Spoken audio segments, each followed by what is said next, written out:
La teoría polivagal, Stephen Porges, capítulo 5, página 82. El sexto sentido del bebé, conciencia y regulación de los procesos corporales. La vida es una experiencia sensorial. En cada momento de nuestras vidas experimentamos el mundo a través de nuestros variados sistemas sensoriales. Las experiencias sensoriales dirigen nuestro comportamiento y contribuyen a la organización de nuestros pensamientos y emociones.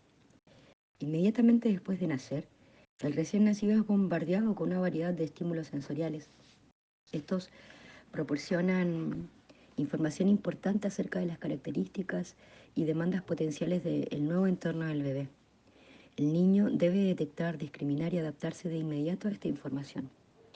El éxito de la adaptación a un entorno que cambia rápidamente y la capacidad de hacer frente a esas demandas cambiantes dependen de la habilidad del niño para detectar e interpretar información sensorial.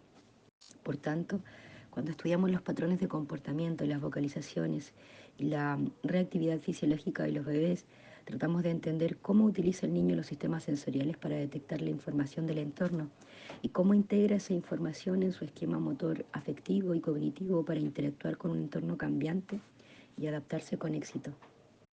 Hemos aprendido que los seres humanos tienen 5 modalidades sensoriales principales: olfato, vista, oído, gusto y tacto. Sabemos que incluso un recién nacido puede responder a estas modalidades sensoriales. Estas respuestas son obvias para los padres y el clínico, aunque solo hace unas décadas los científicos no tenían conocimiento de las capacidades sensoriales de los niños pequeños. Sin embargo, este método tradicional de categorización de la información sensorial no tiene en cuenta la gran cantidad de información sensorial que se transmite al cerebro desde los numerosos sensores situados dentro de nuestro cuerpo.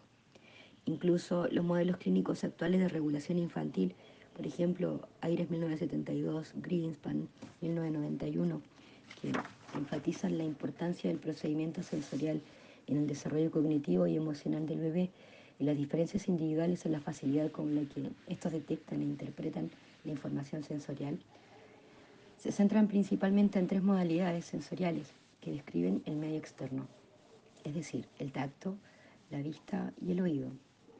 Estos modelos no se ocupan de las sensaciones internas que proporcionan información sobre la regulación fisiológica, aunque neurofisiólogos y neuroanatomistas describen los sistemas sensoriales que regulan nuestros órganos internos. Esta investigación ha tenido poca influencia en nuestro lenguaje habitual, así como en la terminología clínica que usamos para describir los procesos corporales. En la actualidad, solo hay unos pocos términos descriptivos de fácil comprensión para caracterizar sentidos internos y estados, por ejemplo, dolor, náusea y activación, arousal. Pero pese a este problema lingüístico, nuestras experiencias nos proporcionan un conocimiento de las sensaciones corporales y una percepción consciente del modo en que éstas pueden contribuir al estado de ánimo y a los sentimientos psicológicos. Nuestra lengua, nuestra ciencia, están faltas de la capacidad de describir estados internos.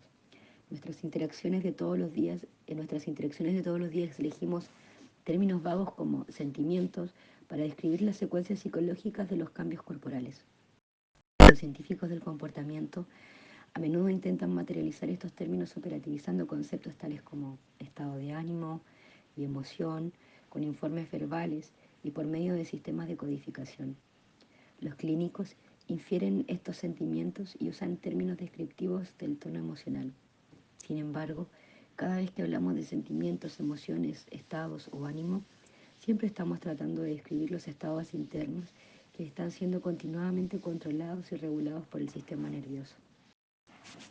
El objetivo de este capítulo es introducir a una modalidad sensorial adicional que monitoriza los procesos corporales. Se puede usar una gran variedad de términos para describir este sistema sensorial.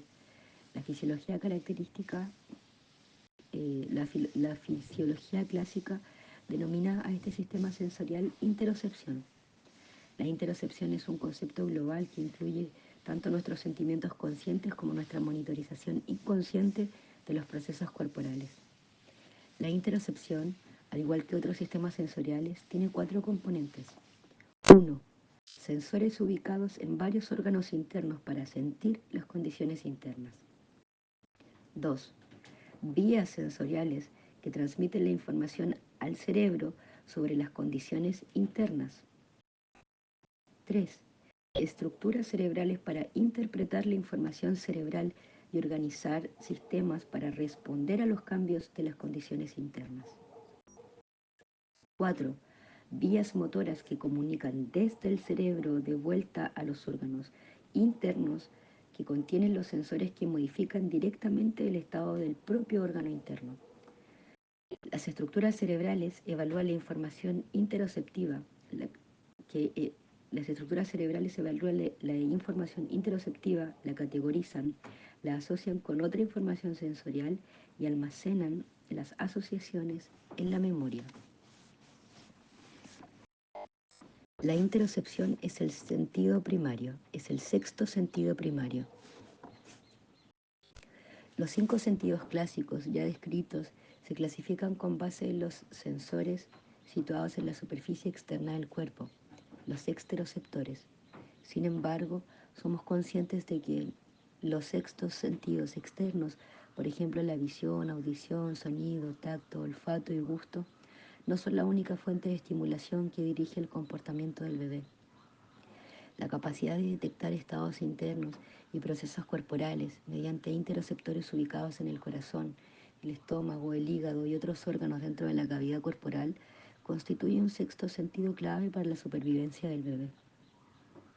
Este sexto sentido representa un conocimiento funcional con dimensiones tanto conscientes como inconscientes de lo que sucede en el interior del cuerpo. Por ejemplo, a nivel consciente, los procesos digestivos pueden proporcionar información sensorial que el bebé interpreta como hambre cuando su estómago está vacío o como dolor cuando su estómago está muy distendido por los gases. Los sistemas cardiovascular y respiratorio también proporcionan retroalimentación consciente.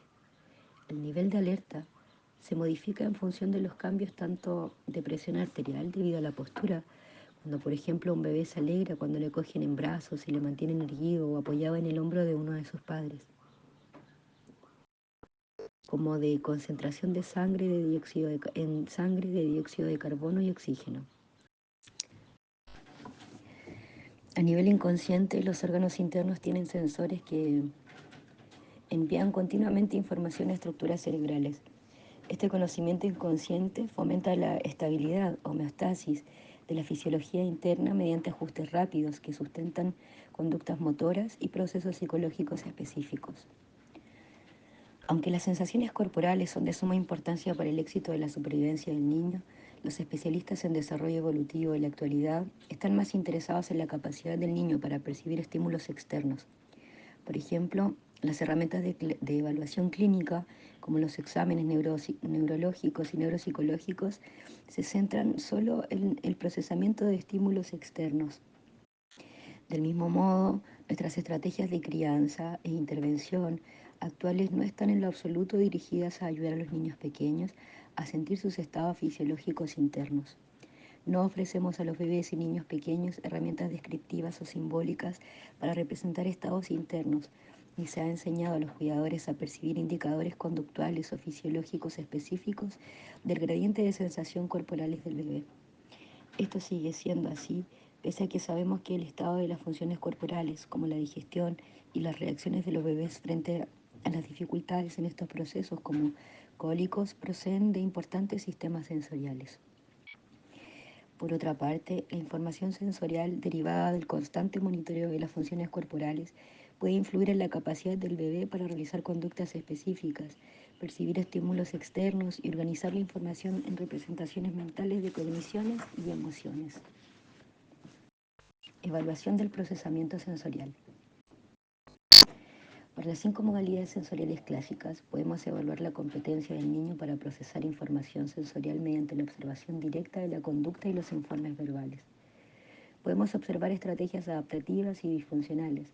Podemos identificar problemas observando la hiper o hiposensibilidad de la respuesta a las dificultades sensoriales específicas. Podemos evaluar los patrones de desarrollo de la capacidad del niño para integrar la información sensorial.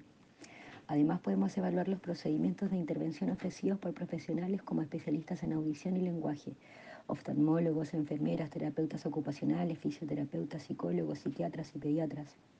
Por el contrario, la aptitud interoceptiva no ha sido sistematizada. Aparte de las estimaciones sobre la intensidad del dolor, no hay métodos para cuantificar la percepción de los procesos corporales ni para comprobar la retroalimentación interoceptiva inconsciente. Hay escalas para identificar los hitos del desarrollo. Por tanto, si sabemos cómo describirlos o medirlos, como si no, las sensaciones procedentes del interior del cuerpo tienen una fuerte influencia en cómo se comporta el bebé en este mundo. Desde el momento del nacimiento, la necesidad del sueño, comida, agua y calor que tiene el bebé se monitoriza por medio de sensores internos. Esta información dirige gran parte de la conducta del niño. El comportamiento del bebé transmitirá entonces señales al cuidador. En otras palabras, la estimulación de ciertos sensores específicos en el interior del cuerpo de los bebés da lugar a respuestas conductuales que mueven al cuidador a interactuar con el niño, a consolarlo, a reducir lo que está causando esas sensaciones corporales. Por ejemplo, alimentar al lactante reduce el hambre, ayudarle a eructar alivia la flatulencia posterior a la alimentación y darle algo para succionar puede estimular la digestión y reducir el estreñimiento. La interocepción, infraestructura de una conducta de orden superior. La interocepción depende de un complejo sistema de retroalimentación que se inicia con los sensores ubicados en diversos órganos del cuerpo y termina con las interacciones sociales de orden superior con el cuidador. Unos sensores defectuosos o una disfunción en cualquier componente del sistema sensorial, el sensor, la vía sensorial al cerebro, la vía motora desde el cerebro a las regiones cerebrales que interpretan la información sensorial, controlan el output motor al órgano. Pueden no solo contribuir a problemas fisiológicos, sino también ejercer un efecto negativo en las experiencias psicológicas e interactivas del bebé. Por lo tanto, la calidad de los procesos interoceptivos podría contribuir a diferencias individuales entre el proceso de en el procesamiento de información. Por ejemplo, los procesos cognitivos, la expresividad emocional y la conducta social. He conceptualizado la dependencia de los comportamientos complejos respecto al éxito del procesamiento corporal en un modelo jerárquico de 4 niveles. Véase Porges, 1983. Cada nivel requiere un buen funcionamiento del nivel que le precede en la organización. Aunque el modelo incluye conductas sociales complejas, el sustrato del modelo depende de la competencia organizada del sistema nervioso. Nivel 1. Es característico de procesos homeostáticos de sistemas fisiológicos reguladores de órganos internos. La regulación homeostática requiere de un proceso interoceptivo bidireccional de monitorización y regulación del órgano interno a través de vías sensoriales y motoras entre el cerebro y el órgano interno. Los procesos de nivel 2 requieren de influencias corticales conscientes y a menudo motivacionales que influyen en la regulación troncoencefálica de la homeostasis. Los procesos de nivel 3 son de comportamiento observables que pueden evaluarse por la cantidad, calidad y adecuación de la conducta motora. El nivel 4 refleja la coordinación de la conducta, el tono emocional y el estado corporal para negociar con éxito las interacciones sociales. Este modelo supone que la conducta compleja que incluye interacciones sociales depende de la fisiología y de lo adecuadamente que esté el sistema nervioso, que el sistema nervioso es capaz de regular los procesos corporales. En este modelo, la interocepción pasa a ser base del desarrollo físico, psicológico y social. La interocepción sirve como sustrato neurofisiológico de los procesos superiores, incluidos el nivel cuarto, el tercero y el cuarto, que han sido elaborados por muchos otros investigadores, profesionales y teóricos del desarrollo infantil.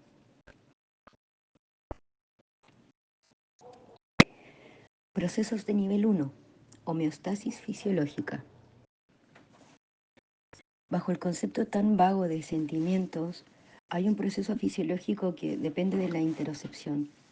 Al explicar y medir la regulación funcional de los procesos fisiológicos dependientes de los mecanismos interoceptivos, podemos identificar vulnerabilidades funcionales en la capacidad del niño para regularse al nivel más básico. Si el bebé es insensible a la llamada de su propio cuerpo para ser atendido, cuidado y protegido, ¿cómo va a funcionar y responder adecuadamente a las necesidades sociales? Los procesos de nivel 1 proporcionan los mecanismos fisiológicos de regulación del estado, incluida la regulación y expresión emocional. También proporcionan la infraestructura para que el niño interactúe con éxito con las complicadas demandas sociales del mundo. En el modelo jerárquico propuesto, los procesos de nivel 1 representan la regulación exitosa de los procesos corporales internos por medio de los sistemas de retroalimentación neural. Para mantener la homeostasis, los interoceptores con origen en la cavidad corporal, por ejemplo, sistema gástrico, hepático, intestinal, cardíaco, vascular y pulmonar, transmiten información a través de los nervios a las estructuras del tronco cerebral. Las estructuras troncoencefálicas interpretan la información sensorial y regulan los órganos fisiológicos internos.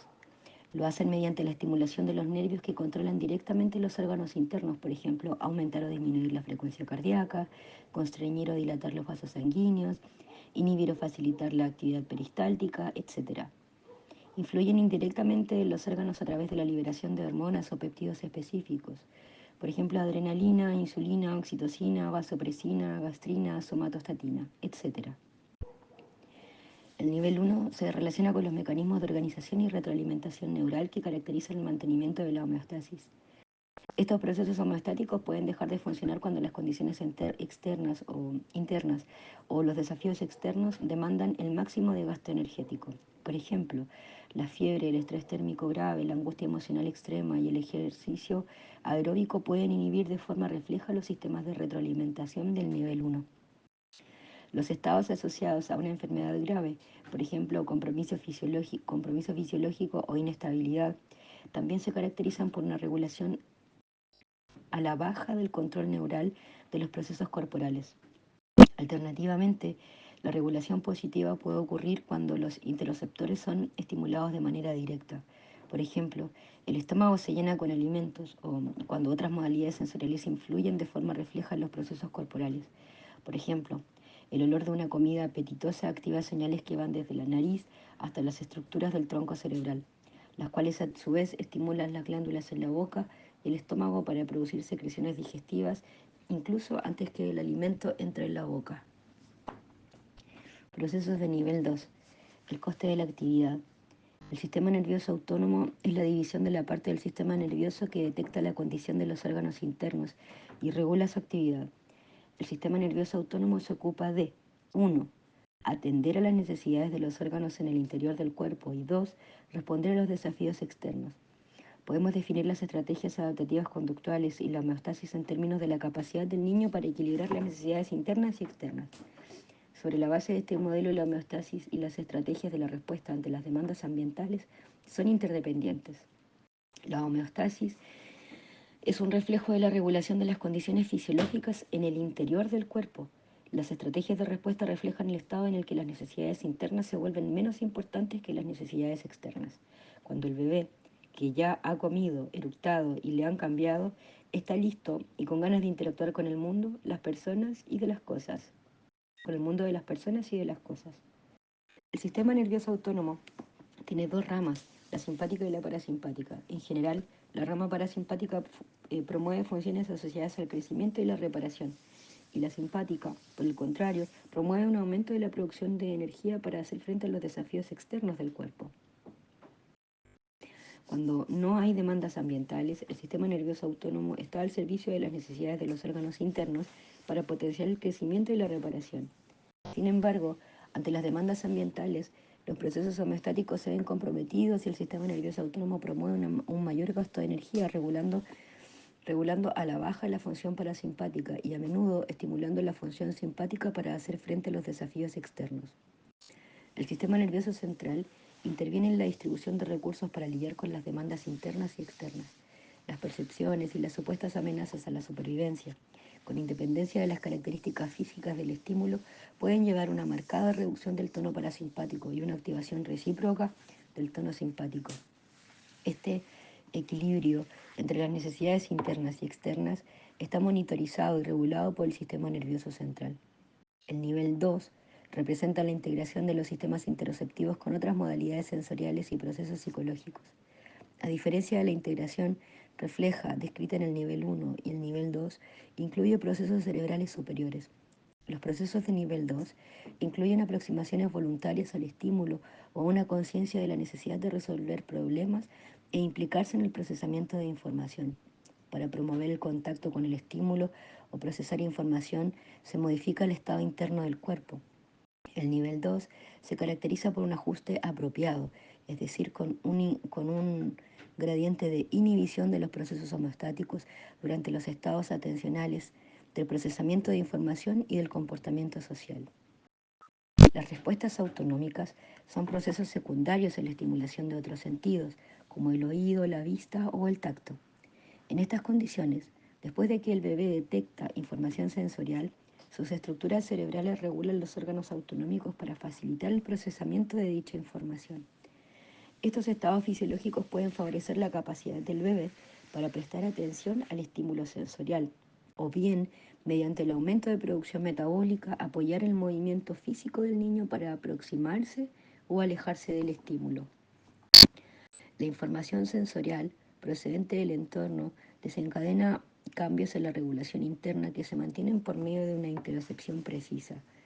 Si sin esta, la regulación a la baja de los procesos fisiológicos internos puede comprometer la supervivencia, por ejemplo, inhibiendo la digestión o alterando los niveles de electrolitos o de gases en la sangre. Los defectos de interocepción también pueden estar en la base de los trastornos de regulación. Greenspan, 1991. Los trastornos regulatorios se relacionan con un amplio espectro de difusión en niños pequeños incluyen dificultades en procesos corporales como la alimentación y el sueño, dificultades en el procesamiento de información sensorial y afectiva y dificultades en la regulación del estado. Homeostasis fisiológica y conductual.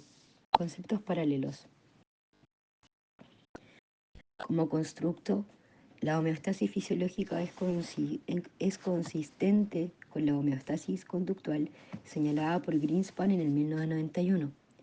Este autor ha descrito un periodo evolutivo que va desde el nacimiento hasta los 3 meses, en el cual el bebé domina los procesos homeostáticos. En este modelo, la homeostasis requiere la regulación adecuada del sueño, los estados conductuales, así como la capacidad de incorporar la estimulación visual, auditiva y táctil apropiada. Así, los niños con trastornos regulatorios tienen problemas con el sueño, la alimentación y la integración sensorial. El modelo de Greenspan, sin embargo, se centra en las modalidades sensoriales externas, oído, vista y tacto.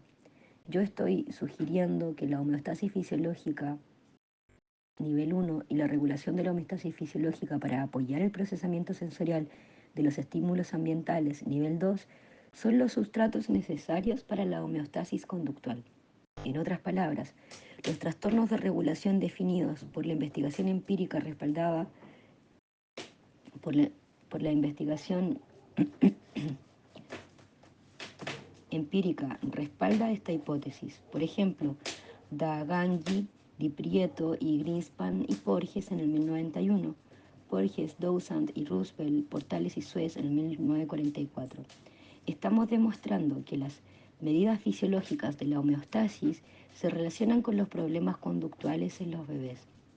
Nuestros resultados sugieren la posibilidad de que los clínicos puedan utilizar medidas fisiológicas que reflejen diagnósticamente la aptitud interoceptiva para identificar vulnerabilidades de nivel 1 y de nivel 2 en los bebés y niños pequeños.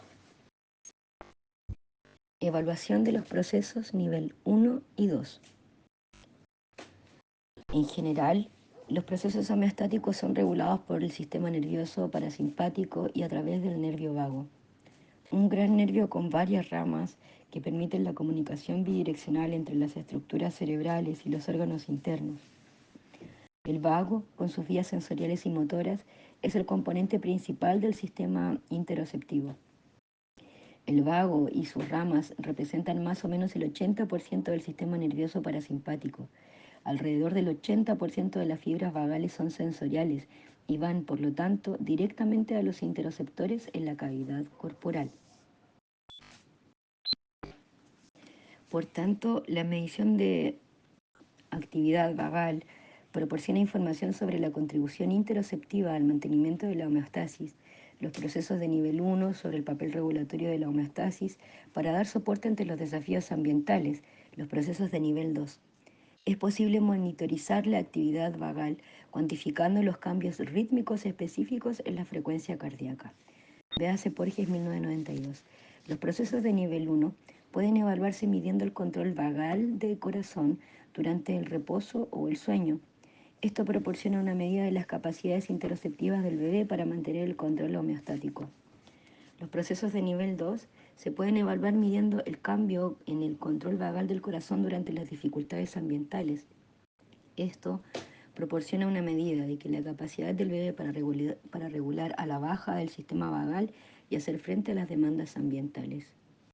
Nuestro programa de investigación aporta datos que apoyan la hipótesis de que la capacidad de sentir y regular el estado fisiológico interno está en la base de la competencia en los procesos conductuales, psicológicos y sociales de orden superior. Actualmente estamos desarrollando procedimientos de laboratorio para perfilar la capacidad del niño para regular los sistemas fisiológicos internos durante las diversas demandas de procesamiento sensorial. Nuestro objetivo a largo plazo es aportar un instrumento clínico estandarizado para evaluar la interocepción en este instrumento. Este instrumento complementaría las evaluaciones neurológicas, neuropsicológicas y sensoriales de otros tipos.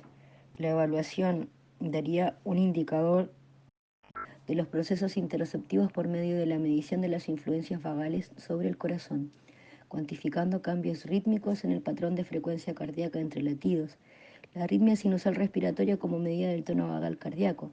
El instrumento tendría la capacidad de evaluar dos dimensiones de la interocepción. 1. La capacidad de controlar y mantener la homeostasis en ausencia de desafíos ambientales, procesos de nivel 1. 2. La capacidad de alterar la homeostasis para apoyar las conductas requeridas por los desafíos ambientales, procesos de nivel 2.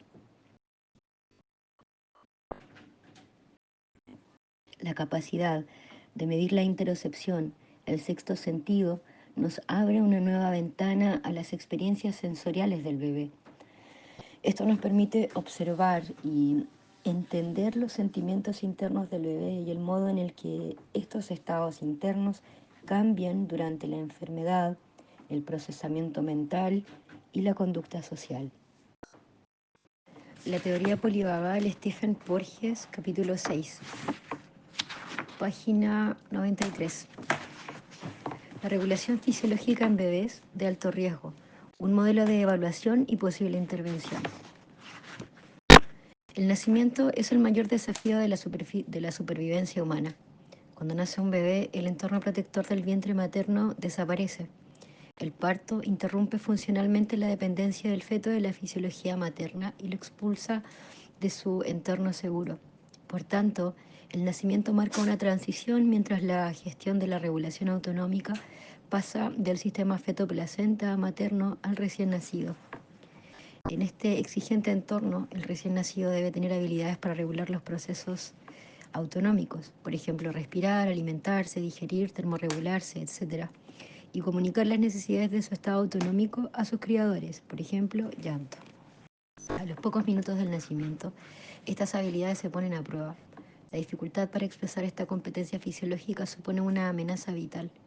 Incluso con un recién nacido a término sano, hay una gran preocupación en los profesionales de la salud y los padres sobre la capacidad de regulación fisiológica del bebé para lidiar con esta compleja transición. La adaptación postparto es más difícil para los bebés de alto riesgo que tienen diversos factores de riesgo, como el ser prematuros y las complicaciones en el parto. Estos bebés de alto riesgo, con frecuencia limitados por un sistema nervioso dañado o menos maduro, presentan problemas para llevar a cabo estas tareas autorregulatorias. El estudio de neonatos de alto riesgo nos proporciona un laboratorio en la vida real para evaluar la singular contribución de la regulación autonómica al desarrollo. La investigación puede analizar la relación entre determinadas vulnerabilidades fisiológicas y los posteriores problemas evolutivos relativos a la organización conductual, la conducta social y la función cognitiva. Un modelo de regulación de los procesos autonómicos centrado en el neonato de alto riesgo podría responder a dos cuestiones de investigación. Primero, ¿Es posible evaluar el riesgo relativo al que se enfrenta un individuo recién nacido después del proceso del nacimiento? Y segundo, ¿cómo ayudamos al recién nacido de alto riesgo a pasar de una dependencia fisiológica de los sistemas maternos a la autorregulación fisiológica que requiere el mundo extrauterino? El éxito de la adaptación del recién nacido al entorno extrauterino requiere un repertorio dinámico y complejo de respuestas. Estas respuestas se producen en distintos niveles. Aunque las estrategias fisiológicas autorregulatorias requieren de sistemas neurofisiológicos completos que implican una retroalimentación entre cerebro y fisiología periférica, se pueden controlar diversos sistemas mediante una cuidadosa vigilancia del recién nacido. Por ejemplo, la escala de Apgar 1953, codifica el estado de autorregulación fisiológica mediante una escala de observación estándar. De igual modo, la exploración neurológica durante el periodo neonatal evalúa la función neural a través de la generación sistémica de reflejos observables. En el cuidado diario del bebé de alto riesgo, los procedimientos clínicos tratan de compensar las complicaciones y la inmadurez del sistema nervioso y su limitada capacidad de regulación de la homeostasis fisiológica. Por ejemplo, las incubadoras emplean la temperatura del neonato en un bucle de retroalimentación para compensar su incapacidad de termorregularse. Los ventiladores se usan para garantizar un aporte suficiente de oxígeno cuando el sistema respiratorio es demasiado prematuro o está inhibido. La alimentación orogástrica o nasogástrica por tubo se usa para compensar la incapacidad del neonato de succionar activamente y coordinar la succión, la deglución y la respiración. La atención del personal de la Unidad de Cuidados Intensivos Neonatales, UCIN, enfatiza la importancia de los sistemas fisiológicos observables como movimientos corporales, respiración, termorregulación y succión para detectar cambios en el estado clínico. Por tanto, aunque la tecnología ha contribuido a la evaluación de la autorregulación fisiológica mediante equipos biomédicos de monitorización especializados, por ejemplo, monitores computarizados de saturación de oxígeno, presión sanguínea, temperatura y frecuencia cardíaca, los principales indicadores clínicos de la regulación autonómica que promueven la homeostasis se siguen obteniendo mediante observaciones clínicas. Antes de que el bebé pueda dominar las interacciones conductuales complejas con el entorno, debe regular de modo competente los procesos autonómicos. Un objetivo del desarrollo de los mamíferos es independizarse de su cuidador. Existen diversas limitaciones en el desarrollo de las habilidades autorregulatorias, que incluyen el estado de las neuronas, los sistemas neurofisiológicos, el control conductual motor y la disponibilidad y contingencia de la estimulación socioambiental. Aunque la evaluación de las habilidades autorregulatorias normalmente se centra en niveles globales de conducta motora y social, estas habilidades son dependientes de los sistemas fisiológicos. Estos sistemas fisiológicos dependen, a su vez, de un sustrato neuronal que aporta las condiciones límite.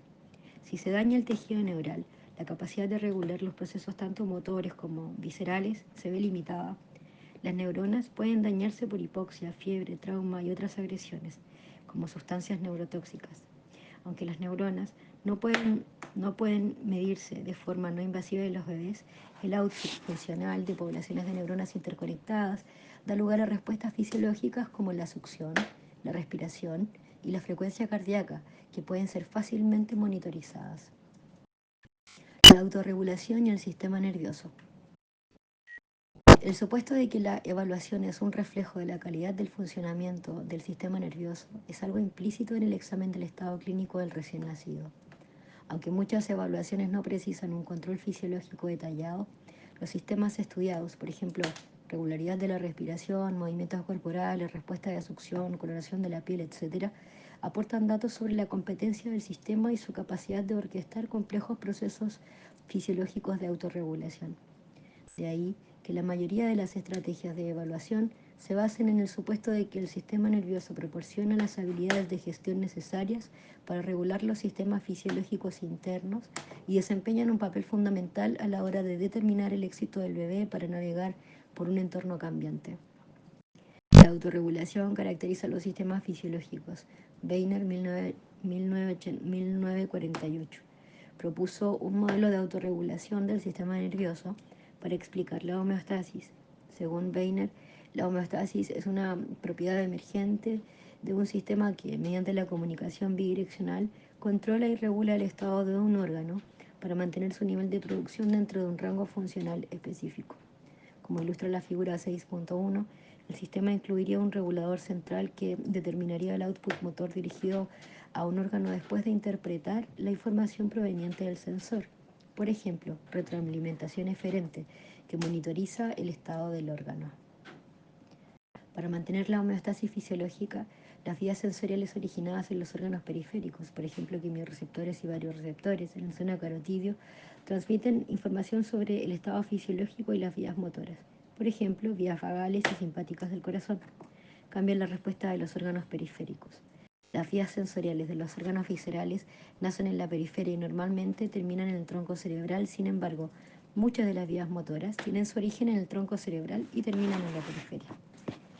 Los sistemas fisiológicos podrían describirse como compuestos por sensores que llevan información del medio externo, fuera del cuerpo, y del medio interno, dentro del cuerpo.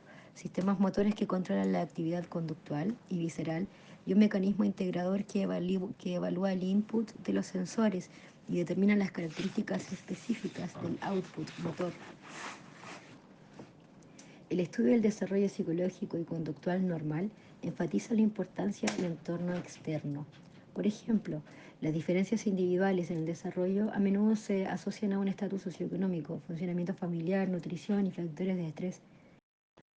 Por el contrario, en parte porque se puede encontrar psicopatología de entornos sanos, en el estudio del desarrollo psicopatológico resalta la importancia del entorno interno, por ejemplo, el cerebro y la regulación neural de los sistemas fisiológicos. Por ejemplo, el desarrollo patológico se asocia a menudo con problemas del desarrollo cerebral y sistemas fisiológicos disfuncionales. Este interés en la variación de los organismos propicia la investigación de los mecanismos por los que la retroalimentación de los órganos viscerales contribuye a la organización y desarrollo de los procesos emocional, cognitivo y conductual. La autorregulación, un sistema de retroalimentación negativa. Los sistemas fisiológicos que regulan el estado visceral, por ejemplo, frecuencia cardíaca, temperatura, presión sanguínea, son autorreguladores. Los sistemas autorreguladores ajustan su respuesta a un input cambiante a través de un proceso conocido como retroalimentación. Cuando esta es opuesta al estado del sistema, se la conoce como retroalimentación negativa. Cuando potencia el estado del sistema, se la conoce como retroalimentación positiva. El termostato de una sola nos ofrece una metáfora funcional sobre el sistema de retroalimentación negativa. El termostato contribuye a la regulación de temperatura mediante la evaluación de los sensores para determinar cuándo la temperatura de la sala se desvía de un rango predeterminado, homeostasis. Si la temperatura de la sala se sale de este rango, el termostato activará mecanismos motores para calentarla o enfriarla y obtener una temperatura dentro del rango homeostático definido previamente. La regulación de la presión sanguínea representa un sistema de retroalimentación fisiológica cuyo objetivo es mantener los niveles dentro de unos límites saludables, dado que el funcionamiento cerebral requiere un aporte continuo de sangre oxigenada. Cualquier descenso de la presión sanguínea es crítico para la supervivencia y requiere un ajuste fisiológico rápido y apropiado. En individuos sanos, los descensos de la presión sanguínea se detectan de manera instantánea mediante los vasoreceptores de los vasos sanguíneos. Estos vasoreceptores envían información al tronco cerebral y este manda órdenes motoras al corazón para aumentar rápidamente la frecuencia cardíaca. En cuanto la presión sanguínea vuelve a límites normales, la retroalimentación neural ralentiza la frecuencia cardíaca. Sin embargo, hay personas con una retroalimentación defectuosa. Por ejemplo, en ancianos o en personas que toman determinados fármacos, el sistema de retroalimentación de la presión sanguínea puede funcionar por debajo de lo habitual. Estos individuos, cuando desciende su presión sanguínea por un cambio de postura, pueden experimentar mareos graves o incluso desmayos. Esta experiencia es frecuente en ancianos y contribuye a menudo a que sufran caídas y lesiones graves. Al contrario que los sistemas de retroalimentación negativa característicos de los procesos autorreguladores, existen también sistemas de retroalimentación positiva. Un termostato estropeado que proporciona una retroalimentación positiva continuaría aumentando la temperatura de una sala hasta que el sistema dejase de funcionar por calor o frío extremos. Una retroalimentación positiva prolongada es, por lo tanto, destructiva para el sistema. Por ejemplo, la ira, la rabia intensa o el pánico podrían verse como consecuencias conductuales de una retroalimentación fisiológica positiva que lleva a un incremento de la producción metabólica. De acuerdo con el modelo de retroalimentación, el coste fisiológico de periodos prolongados de retroalimentación positiva podría comprometer la salud del individuo. Las características de retroalimentación fisiológica podrían cambiar en función de las demandas fisiológicas emocionales, cognitivas y conductuales. Por ejemplo, durante periodos que requieren de una producción metabólica masiva, como el ejercicio, el sistema de retroalimentación ha de estar vigilante y ser eficiente para apoyar las cambiantes necesidades de oxígeno del sistema cardiovascular. Durante condiciones menos exigentes a nivel motor, como periodos de somnolencia y sueño, el patrón de retroalimentación neural podría cambiar y pasar por periodos de disociación. Además, es posible que la capacidad de expresar sensibilidad emocional o contingencia conductual pudiera estar relacionadas con la ganancia o amplificación de la retroalimentación desde las vísceras. Fármacos como la clonidina, usada en los trastornos de pánico, pueden alterar el sistema de retroalimentación neural al disminuir el impacto de la retroalimentación eferente desde los órganos viscerales. Por tanto, del estudio del desarrollo normal de la psicopatología se podría pasar a analizar el desarrollo de los sistemas normales de retroalimentación y la relación entre los sistemas fisiológicos y el desarrollo emocional, cognitivo y conductual. Véase Sicchetti, 1993. Homeostasis, signos y señales de la autorregulación neural competente. Para la supervivencia del recién nacido es fundamental mantener la homeostasis fisiológica. Esta no es un proceso pasivo ni que los sistemas fisiológicos se mantengan constantes. Por el contrario, la homeostasis es un proceso activo modulado neuralmente en el que los sistemas fisiológicos varían dentro de los márgenes viables. La calidad de la homeostasis puede evaluarse con mediciones relacionadas con el estado clínico. Cuando el output del sistema sobrepasa su nivel funcional, este se reduce hasta que el nivel alcanza un rango funcional. El nivel del output se va reduciendo progresivamente hasta situarse dentro de un rango funcional. Cuando el output desciende por debajo del nivel funcional, aumenta de manera progresiva hasta alcanzar y pasar al rango funcional. Este proceso de aumento y disminución del output refleja la propiedad de retroalimentación negativa de nuestro sistema nervioso. Por tanto, los sistemas fisiológicamente sanos tienen un ritmo característico que nos proporciona una oportunidad importante para observar el estado del sistema nervioso. Por ejemplo, la respiración. La presión sanguínea, la frecuencia cardíaca y la temperatura presentan ritmos que aportan información clínica importante. Los ritmos nos proporcionan indicadores de la calidad de la retroalimentación característica del sistema mientras intenta mantener la homeostasis. Los ritmos fisiológicos producidos por los bucles de retroalimentación centroautonómica tienen dos características dinámicas. A. Un periodo de reflejo constante de la latencia temporal del sistema para adaptarse o responder. Y B. Una dimensión de magnitud que representa el grado hasta el que se puede desviar un sistema partiendo de un estado específico. Ambas dimensiones vienen moduladas por estructuras del cerebro superior y limitadas por procesos neuroquímicos. Así, debido a la naturaleza de la regulación cerebroautonómica, los sistemas de respuesta autonómica consisten en series temporales caracterizadas por oscilaciones con un periodo determinado por la duración del bucle de retroalimentación y una amplitud determinada por el control regulatorio central. La medición de las oscilaciones de la frecuencia cardíaca como la arritmia sinusal respiratoria, RSA, utilizada con frecuencia para evaluar el tono vagal cardíaco, es un reflejo dinámico de la comunicación bidireccional entre el sistema cardiovascular periférico y el cerebro. En situaciones específicas de demanda que hacen preciso un cambio en la producción metabólica, por ejemplo, respuestas motivadas por la supervivencia o el estrés, la atención o implicación social, la actividad, la fiebre o la enfermedad, podrían cambiar las características de la retroalimentación, la magnitud, la valencia y el periodo. Por lo tanto, estaría justificado el interés en monitorizar el entorno vagal cardíaco en situaciones de demanda y su uso como marcador de autorregulación fisiológica. Hay veces en el que el sistema nervioso se encuentra comprometido y existen deficiencias en la retroalimentación neural que regula los procesos cardiopulmonares y termorreguladores. La apnea y la bradicardia indican disfunciones en la regulación neural de la función cardiopulmonar.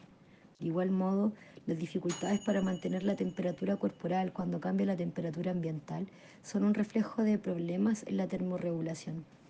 La atención del bebé de alto riesgo requiere a menudo intervenciones para regular los procesos fisiológicos que ya no están bajo un control neural adecuado, es decir, una retroalimentación negativa eficiente. Después de presentarse apnea y bradicardia, intervenciones como el movimiento físico del bebé sirven como potentes estímulos para reactivar la regulación neural de los procesos cardiopulmonares. Cuando un bebé tiene dificultades para termorregularse, en lugar de confiar en la retroalimentación neural a los procesos cardíacos y vasculares, la tecnología puede usar una retroalimentación procedente de los sensores que controlan la temperatura corporal para regular la temperatura ambiente. En la UCIN es normal utilizar incubadoras controladas por la temperatura corporal del recién nacido, lo cual es un ejemplo funcional de un sistema de retroalimentación negativa que compensa la autorregulación defectuosa. El diabético, bien controlado, nos ofrece otro ejemplo de manipulación externa de un sistema de retroalimentación interna deficiente. El diabético tiene un sistema de retroalimentación defectuoso que no regula de modo adecuado el azúcar en sangre mediante la liberación endógena de insulina. Para compensar este problema, debe complementar su sistema endógeno de retroalimentación. Para aportar retroalimentación aferente, se analiza la sangre y la cantidad de azúcar en sangre. El cerebro del individuo y las cogniciones asociadas interpretan la retroalimentación aferente y determinan la cantidad apropiada de insulina necesaria para regular el azúcar en sangre hasta niveles funcionales. Para completar el bucle de retroalimentación, se reclutan los sistemas motores para administrar la insulina. El sistema nervioso humano funciona como un grupo de distintos sistemas de retroalimentación negativa, autorreguladores que interactúan entre sí, cada uno con una función específica. Existen sensores o receptores situados en la superficie del cuerpo para evaluar los cambios ambientales y dentro del cuerpo para evaluar las condiciones internas. Los sistemas motores controlan los movimientos del cuerpo y los órganos viscerales. Las estructuras del tronco cerebral que contribuyen a la autorregulación del estado autonómico. Por ejemplo, núcleo del tracto solitario, núcleo motor dorsal del vago y núcleo ambiguo. Interpretan la retroalimentación de los sensores internos. El sistema nervioso aporta la infraestructura para todos los niveles de autorregulación. Los procesos de autorregulación caracterizan diversos ámbitos que van desde estrategias conductuales abiertas del bebé cuando demandan la atención del cuidador a los sutiles cambios fisiológicos relacionados con los cambios de termorregulación, digestión o función cardiopulmonar. La autorregulación de los sistemas fisiológicos, el principal programa de supervivencia. En el modelo propuesto, la eficiencia de la evaluación depende de su sensibilidad para medir el estado del sistema nervioso. El éxito de una intervención depende de la potenciación funcional del sistema nervioso. Aunque los estudios de seguimiento del desarrollo con bebés de alto riesgo se centran en la compleja regulación de las conductas motoras, sociales y cognitivas, la supervivencia del bebé de alto riesgo en la UCIN se basa en el éxito de la regulación de los sistemas fisiológicos que facilitan los procesos de crecimiento y reparación. Inicialmente, esta regulación puede implicar una retroalimentación extraneural proporcionada por la monitorización externa de variables esenciales para la atención médica, por ejemplo, temperatura, frecuencia cardíaca, respiración, saturación de oxígeno. Después, en función de la condición monitorizada, se aplican intervenciones clínicas, por ejemplo, ventilación, temperatura, ambiente y medicación, para favorecer la regulación fisiológica. Si estas intervenciones tienen éxito, la trayectoria clínica reflejará el cambio de una dependencia de regulación extraneural a una autorregulación neural. Por tanto, la evaluación ha de dirigirse a valorar las estructuras del sistema nervioso y las funciones que promueven los estados fisiológicos potenciando los procesos de crecimiento y reparación. Además, cuando se desarrollan métodos para monitorizar con precisión estos sistemas, se pueden elaborar intervenciones que potencien de manera específica la retroalimentación neural y mejoren el funcionamiento de dichos sistemas.